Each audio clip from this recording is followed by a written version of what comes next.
Well, the tree didn't make it. I got a professional arborist. I called a couple arborists who all gave me the same news, that the tree was in no way going to make it. And just to be wary of the fact that perhaps they wanted business for cutting the tree down, I finally reached one that would come out and take a look at it. And in their professional opinion, which I agreed with, they said it probably wouldn't be viable and not worth it. On top of that, at the angle in which the tree fell, which was southward, and it having no roots extending over here to the north, it probably wasn't going to stay up with high winds again, so we would be just back in the same problem at a later date. I also wanted to show you guys my other trees. I've just had a bad year with trees.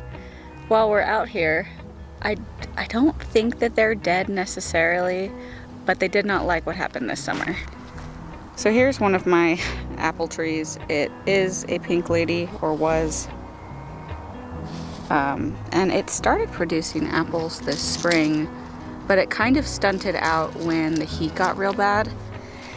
And I watered consistently. I promise I took care of it. But one day it was just super hot and all of these leaves burned to an absolute crisp.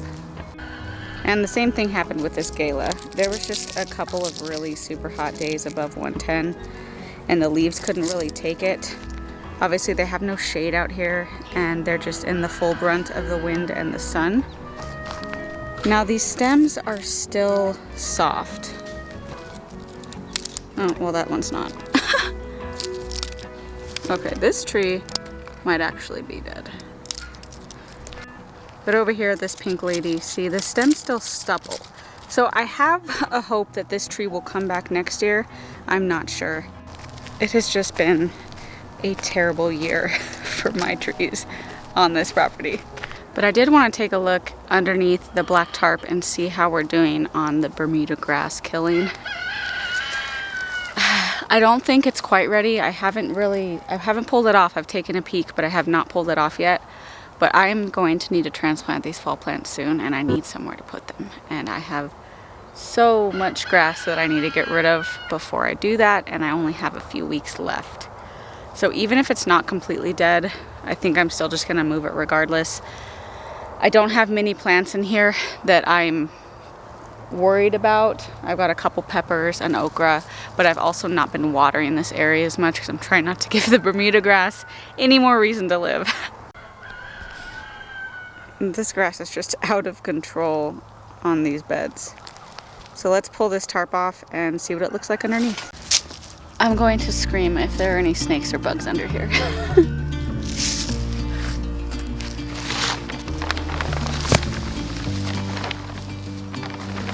Oh yay! It looks so dead.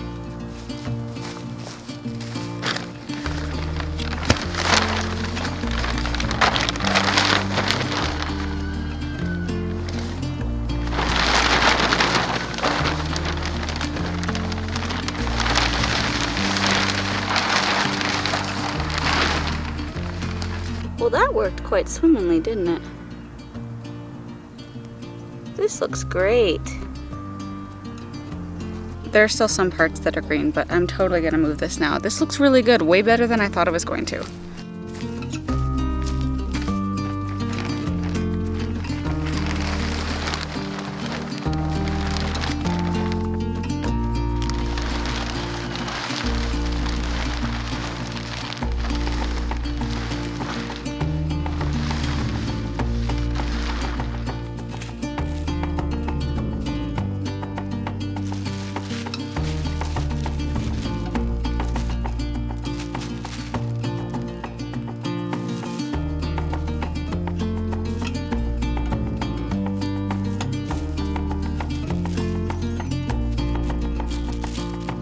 So I had pulled this watermelon vine out from under the tarp so it could continue to ripen this guy. I think he's almost ready. And I just found these two little cuties. Oh, they're so tiny. They are not ready yet, but their vine is gonna die because I'm going to cover this. C'est la vie.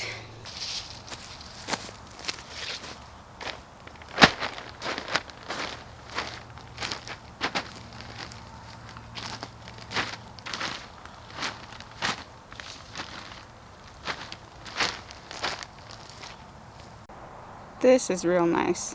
Look at this clear-cut line in between where the tarp was. The green grass over here and the dead grass here.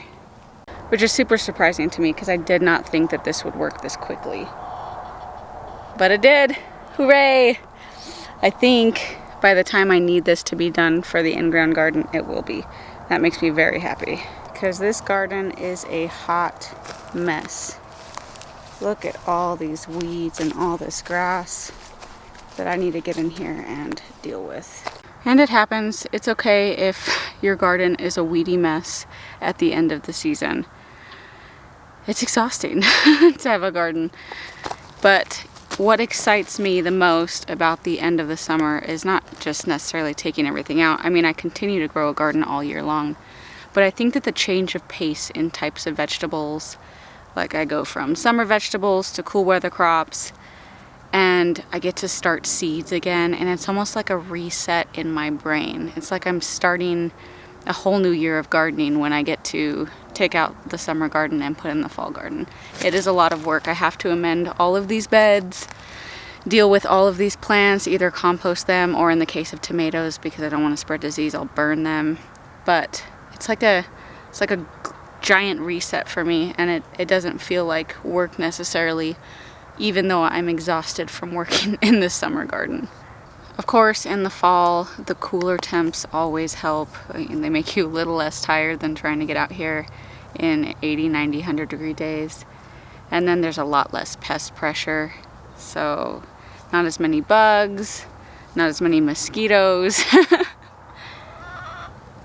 and at least in the case of me, because I live in the desert, a lot less watering and maintenance that I have to do, because as the temperatures start to cool down, the plants obviously don't need 30 minutes to an hour of water each day, and so that's a huge relief on me, because then I don't have to worry about everything shriveling up like my trees every single day like I do in the summer.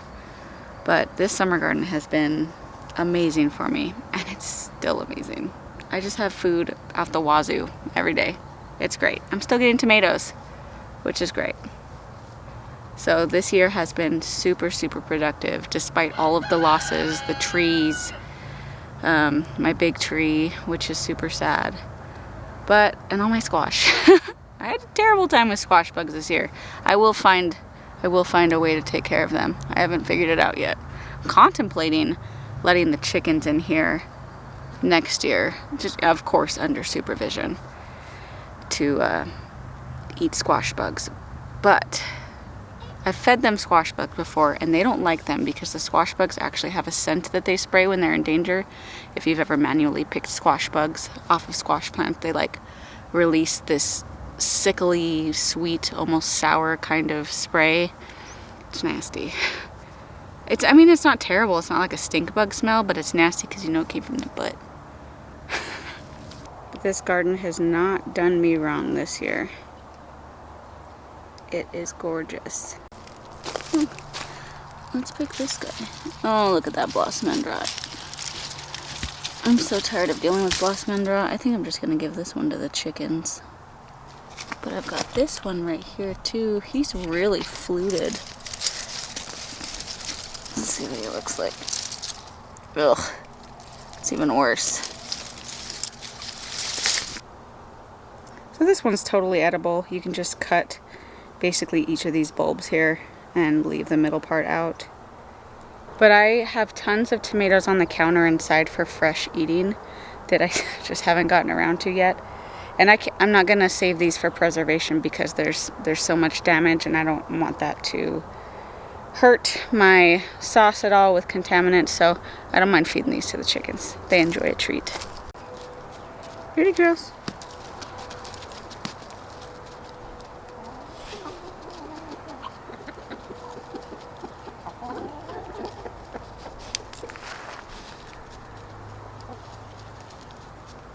So I'm going to be doing a video pretty soon about basically the end of summer season, lessons learned, and what I will not be doing next year, including what plants I won't be growing next year. If you guys have any questions that you want me to address, I will absolutely get around to it if you leave a comment down below.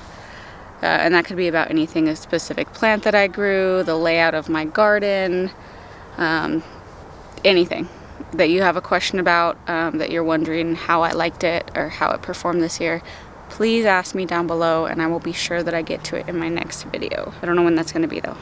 Not the next video, I just don't know when I'm going to do the end of season, because I'm still not quite done with this season. Although I keep talking about the fall garden, it's because I have a ton of fall plants, seedlings inside, and so it's just like bubbling up to the surface, my excitement for this cooler weather that should be coming, and new plants that I get to put in the ground. But still, I have so much food here. I'm still harvesting every day. Beans and okra and tomatoes and peppers that I am nowhere near taking a ton of these plants out, which will come, and I will have to make a decision on which beds are going to go first.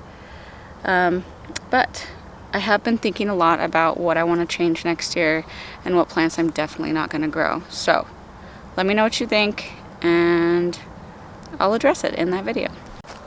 So I know for sure that I'm going to be putting a lot of my first fall plants in these in-ground rows just because it's the only space I have right now. But I'm also thinking this 4x10 bed with the tomatoes in it, I'm probably going to be taking this one out first because I have only 2 tomato plants left. One is Steva and one that never produced many tomatoes.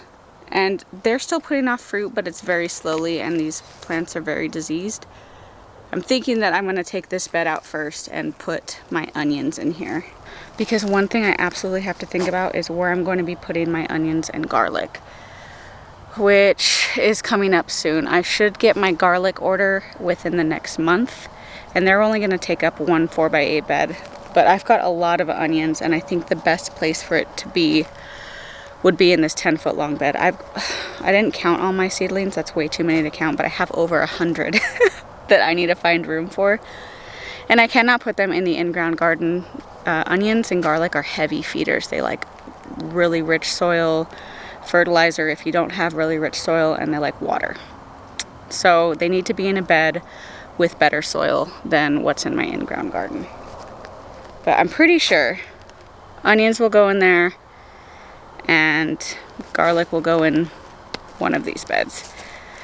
The only problem with that is thinking about next spring when I have all of my onions in this 10-foot bed. I will not be able to put tomatoes in it because they won't be ready until like June. So that stinks.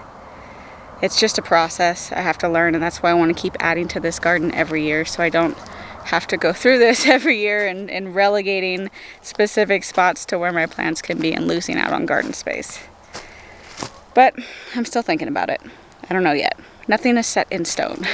Alright guys, it is evening, it is late, and I'm gonna get inside because we have dinner cooking and we gotta eat. But thank you for joining me. Please leave your questions down in the comments below and I will respond and get to them in that video. Catch you on the next one.